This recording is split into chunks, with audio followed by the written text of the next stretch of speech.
Welcome back to another edition of the Forts Athletics Life and Coaching Podcast. I'm your host, Dr. Charles Inferno. We're at Forts Athletics. We equip coaches and athletes with the tools they seek out in order to achieve their unique and specific goals. We are recording this episode in the rainy part of the drive-in on Monday, May 2nd. And I kind of alluded to this in the episode before, so if you had a chance to listen, you kind of have an idea of what we might talk about here. But I was talking to a coach. We were kind of catching up and talking about the old days, if you will. I graduated in 2004. They graduated in 12, so things were a little different back then in regards to maybe outlook and perspective on training and coaching and just how to approach athletes in general. And we were talking, and I said, it's really interesting. If athletes today realize what they are going through and how fast 4 years or 5 years goes. She kind of looked at me and I was like, I don't know if I ever really appreciated everything until after I graduated. And then it's like, now you're kind of on your own. And she said that she had a conversation with a different coach about that at a different meet the week before. Because I've been coaching so long, I think, not immune to it, but I think I appreciate more every day. Every day you get to spend with the athletes, every day at practice, the aside conversations, the personalities. I don't mean to take a deep breath there, but personalities of your athletes, and I just appreciate it more every season. Just because I think it's cool. Like in D3, we have athletes that essentially join our team because of the sheer enjoyment of competing and training and things. The lack of athletic scholarship, really, they're athletes that want to be there. And I try and give as best I can every session, every meet, because that's what I want to do, and make it at least worthwhile for them, where they're hopefully consider a safe place. I've had more conversations with athletes over the years about things that probably nobody else ever knew or knows or will ever know. So I do feel a sense of just responsibility to be there and not necessarily always be coach, but dad, counselor, if you will.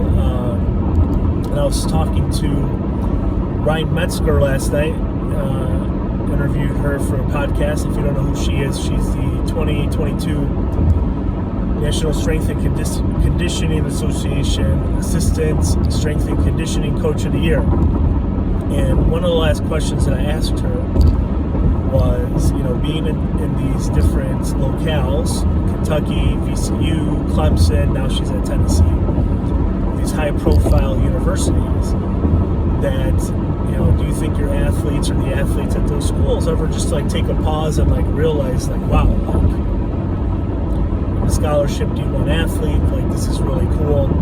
And she said some do, she said some don't, and then they realize, depending on the sport that they play, there's no opportunity to go professional, and that they either transition into a 9-to-5 or simply continue coaching or train or do something else within the same field or sport of their expertise. And I think right now, especially up here in Western New York, it's just really interesting to see the performances of our athletes. Rockport just had somebody break their school record in the hammer, which has stood for 15 years, and before that it stood for 4 years. So you have D3 throwers in this region throwing hammer almost 60 meters. which is cool because I don't know if anybody's thrown over 59. I don't think anybody has since Lewis threw 59 back in 2016. We have some exceptional discus throwers where there's like on any given day there could be 3 or 4 guys over 48, 49 meters. I had never coached a 50-meter discus thrower until Dylan threw 50 last week.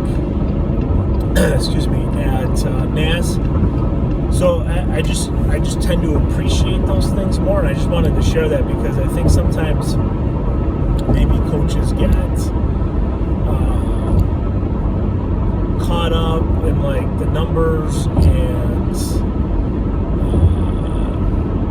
I don't know. I think sometimes they just get caught up in performances all the time, and I was that coach, and it just did not go really well. So if you've heard me say, if the athletes throw well, that's great. If they don't throw well, that's great too. Like, I really mean that. Like, they're going to throw far, they're going to throw far. I don't want to, hang my hat and like like who I am as somebody who, coaches really good athletes. I mean, that's part of it. But they're going to graduate, and they're going to go into careers and jobs and productive members of society and start families and stuff like that. And I think that's at this point and where I am in my career, that's kind of like, I don't know, you just kind of like find this little zone in this area of comfort with that. And I think you try and assist your athletes as best you can with either throwing or just life in general, really. And the throwing, if it comes really well, then that's awesome. If not, there's always other wins and other things that you can take from their performances. But I just wanted to share that because I think sometimes our athletes maybe don't hear that as much, that they're cared for, and you want to do the best that you can. I want to do the best I can to make sure that they have the best opportunities, to be successful. And I've shared that with them before, of course, individually, as a team, as a group. But I think it's okay to give a little acknowledgement on social media as well, and how proud I am of our athletes, and just how cool it is to kind of like be along for the ride myself and enjoy watching them compete and train and do all those great things. So that's it for this little episode of the Force Athletics Life and Coaching Podcast. Your host, Dr. Charles Inferno. Have a great day.